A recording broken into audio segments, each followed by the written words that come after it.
ugu horeyn waxaan asi iyo murugadaba la qaybsananaa ummadda reer Somaliland ee dhibaatada ballaadhan ee lixaad kaliya ka soo gaadhay dabkii dhawaan ka kacay suuqii weynaayo waaheen ummadda waxaanu leenahay ilaahay samri iyo iimaan dhammaanteed ummadda ka siiyo wixii dhibaato ka soo gaadhay dhammaanteedba marka labaad anagoo guddigii fulinta ururka sariflayaasha wadajir iswada og dhammaan guud ahaan gobolada jamhuuriyadda Somaliland waxay guddidu baaq u diraysaa dhammaan urur weynaha sariflayaasha Somaliland inagoo og dhibaatada dhacday ee dalkeenii ku dhacday oo dhammaan qaranku ku jiro sidii hawsha uu taakulo iyo gacan uga geysan lahaa ururka sariflayaasha Somaliland meel kastoo ay joogaan waxaynu isku baraarujinaynaa inaynu inagu oo midaysan isku duuban wada jirna sidii aynu uga qayb qaadan lahayn dhibaatada sariflow meel kastoo uu joogaba gurmad walaalna u fidin lahayn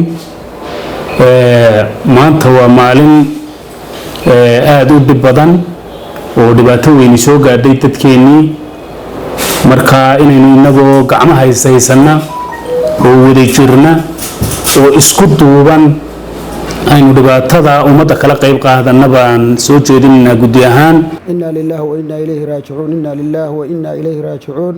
halkan waxaan uga ducaynayaa dadkii dhibaatada dabku gaadhay ee ehelkeena ee dadkeeniya ilaahay subxaanahu wa ta'ala sabir iyo iimaan Allah ka siiyo بدل خير قبل الله وبدله سلاسل مركه هرلان هاي مرلبات كا أوركا صرفلياشا سوماليلان وحنقول باقيا أرنتاس إن يسوين أو مغلي أو ميسان له أو قيب قاتان هل كان جديدي أردمي يقولوا قبل كهرجيسا وحنوصل جرنا أرنتاس سوافيا وصدقه ودر إلهي وحويان ومالكaaga oo kugu siyaadaya walaalkaagi shalay aan waxba haysan ayaa maanta waxa weeye faramaran ee kula midka ahaa ee kula shaqaysanayay waxaan leeyahay arintaas aynu fadhiga ka kacno aynu si weyn oo miisaan leh aan uga qayb qaadano illa lillahi wa illa ilayhi raaji'uun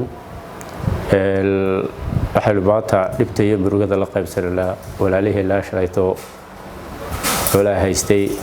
baatala ka faramaran masiibada qaranka ku habsatay dhabaal Somaliland aba itaaf Soomaaliya ku hada shaba waayo sidii baka la cadeeyay wuxuu ka mid ahaa geeska Afrika suuqa saddexaad ee ugu weyn sidaas waxay ku wada dhereysanahay inuu ka mid ahaa ujeedada wareegga Somaliland aba ganacsigiisa inta ugu badan dad meel wada joogaana halka ay ku suglaayeen bay ahayd kulka inagoo masiibada iyo waxa dhacay arkayla ka gudi ahaa waxa sariflayaasha ugu baaqalaa baata waa laftaada ka qaad oo laftaada u qaad in arrinkaasi si bugla loo miisaalo looga qayb qaato oo dabada la iska maro oo aan qofla waxba ka akhrin qof walba wixii awoodi karayo ee taagtiisa in aan waxba ka akhrin waxaan ka tacsi tiiraanya looga dirayaa dadweynihii halka masiibadu ay ku habsatay ee shacabka reer Somaliland yaana reer Somaliland cid walba lahaa ee deganaa gobolka Maroodijeex baclaha waaheen waxaan halkan baaq aan uga dareynaa ururka sariflayaasha wadajir oo aan leenahay maanta waa naftaada ka qaad oo walaalka si markaas waxaan leenahay sidii hore qaranka ugu guri jirnay yaana noqon nin waliba waxa laga rabaa hadii Ilaahay yiraaho si mugiyo miisaan leh inuu uga qayb qaato aafada dhacday halkan waxaan maanta aan ku duubaynaa oo aan baaq u diraynaa dhammaan urur weynaha sariflayaasha ee Somaliland ee wadajir waxaan kulleeyday waxay wada og yihiin oo ay ka dirigsan yihiin ayuun baan doonayaa inaan ku baraarujiyo inta arintaas ay rag horeba ay ka hadleen weeyaan waxa weeyaan nasiibadii gobolka Maroodijeex ka dhacday bacdaha waaheen waxaan leenahay walaalayaal haddii aynu nahay sariflayaasha Somaliland ee wadajir ee wadanka daafihiisa kala degan iyo gudihiisaba waxaan leenahay aynu walaaliheen kala qayb qaadano dhibaatada ku dhacday sidii aynu bal wixii aynu bixinayno aynu suugaysan lahayn ee aynu waliba aynaan waxba u reebaneen nin waliba wixii taagtiisa ah wax u bixin lahaa ayaan baaq u dirayaa sariflayaasha waxaan leeyahay deeqo hore aynu bixinay waxyaalo hore aynu bixinay waxay xagga dambe aynu wax u yarjiidaynay maanta inaynu jeebkeena aynu furno oo aynu culays ka dadkaasi dareemeen iyo hawsha ku dhacday wixii awoodeena aynu ka qayb qaadano marka hore waxaan halkan duco uga dirayaa oo aan leeyahay inna lillahi wa inna ilayhi raaji'uun dhammaan ganacsatadii iyo bulshadii suuqa waahayn ku ganacsan jirtay ee hantooda ku weeday musiibadii qaran ee habeenkii dhaweeto ee bishii ka wahayd dhacday waxaan leeyahay ilaahay hantida baxday iyo dhibaatadii soo gaadhay ilaahay ciwad khayr qaba iyo bedel khayr qaba Allah idinku soo bedelo idinka samir iyo iimaan Allah idinka siiyo musiibada idinku dhacday inta haddaan ku dhaafo anoo xogay warka sariflayaasha wadajir Maxamed Cali Yuusuf waxaan halkan baaq uga dirayaa dhammaan xubnaha ururweynaha sariflayaasha Jamhuuriyadda Somaliland ee wadajir oo aan leeyahay waynu ognahay musiibada iyo mashaqada dhacday oo cid ay ka qarsoon tahay maanta ma jirto waxa weeye waa mashaqo taabatay dhammaan qaranka Jamhuuriyadda Somaliland iyo maadaama waa suuqa waahayn suuqa saddexaad ee maartay geeska Afrika ku yaala baaxadiisa iyo miisaankiisa lahayn ognahayba waxa weeye waa mid taabanaysa guri kasta iyo gobol kasta iyo maartay waliba dawladaha inala jaarka mid taabanaysa weeye waayo waxa ganacsiga mid kala maartay kala wada taas ilbiriqsiyo ayuu maartay rabbi ku gubay oo in ognahay waxa weeye waa mid aan ku wada samarayna doo Allah idmo waana taaynu leenahay maartay ganacsatadii halka ku ganacsan jirtay ku samra doo Allah idmo baaqan idin dirayna waxa weeye sidii aynu uga qayb qaadan lahayn taakulo gurmad dib u dhiska suuqa waahayn oo aynu ognahay marka in la soo gudbiyo koonadiisii maartay loogu ururinayo qaalamada marka ka warhan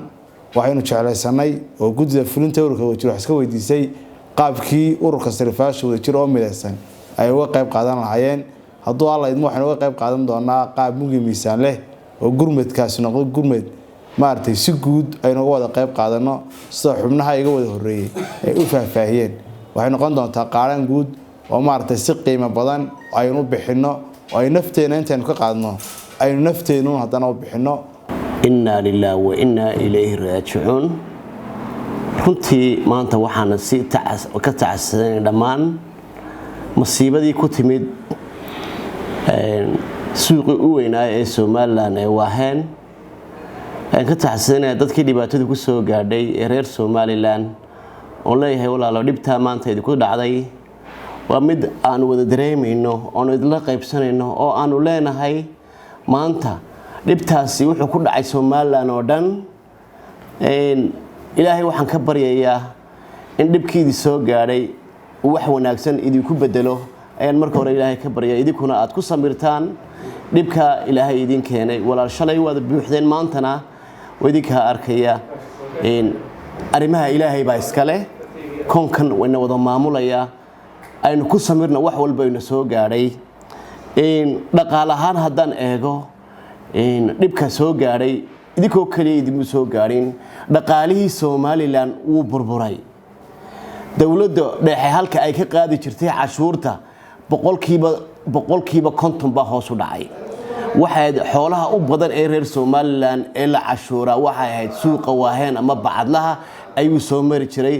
taasoo dawladda dhexena ay ku kabi jirtay haday tahay ciidamo qaran haday tahay shaqaalaha dawladda waxaas oo dhan maanta dhibkaasi waxa weey dhib ina wada gaaray dhamaanteynba ilaahay waxaan baryayaa inaynu ilaahay gacmaha hoos dhigano ilaahay maanta naga badbaado dhibka nagu soo dhacay noogu bedelo wax khayr qaba insha Allah anigoo ah gudoomiyaha ururka sariflayaasha Somaliland Barkad Axmed Coofiye waxaan doonayaa in ururka sariflayaasha Somaliland aan idhaahdo maanta dadka dhibka ku dhacay walaalaheena shalayto buuxay maantana ay hantidoodii baabada aynu garab istaagno aynu hiil walaal u samayno aynu maanta jeebadaheena u furno qof waliba wuxuu hayo maanta hala garab istaago urur ahaana maanta waxaan jecelahay in xubin ilaa guddi ilaa dhammaanteentana soo gacmaha is wada qabsano aynu akoomada buuxsano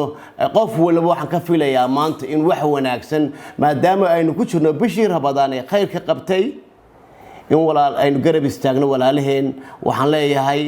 aynu isbaraarujino qof waliba qofka aan xitaa aan guluubka ku jirin ee kale aynu halaysu sheego aynu garab istaagno wax wanaagsan waan idinka filayaa aynu ka farxino walaalo masiibada dhacday waxba kama qaban karno laakiin inaynu garab istaagna inagayna wanaagsantahay aakhiriya adduunyada